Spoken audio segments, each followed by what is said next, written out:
నేను స్కూల్ పోయేటప్పుడు దేంట్లో పోతాను నాన్న? సైకిల్లో. మరి ఇంటర్ చదివేటప్పుడు దేంట్లో పోతా అంటే? టీవీఎస్ ఎక్సెల్ లో. కదా ఇప్పుడు బీటెక్ చదివేటప్పుడు దేంట్లో పోలా? బైక్ లో. దాన్ని బైక్ అంటారా? రా, దాన్ని బైక్ అంటారా నాన్న? దాన్ని బైక్ అంటారా? సరేరా తీస్తా.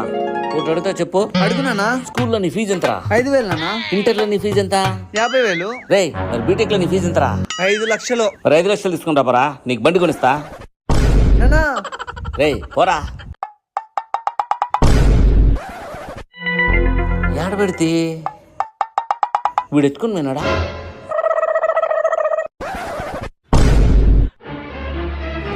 రేయ్ దొరికిరా. నానా ఉన్నాను వస్తానా? తీస్తావా నేను పగలగొట్టాలా? అయ్యో దేవుడు. బాత్రూమ్ లో ఊరుగడ్డలతో ఏం చేస్తానవరా? పొద్దున్నే బాత్రూమ్ పోయినావు కదా, ఆ అది తట్టుకోలేకనే.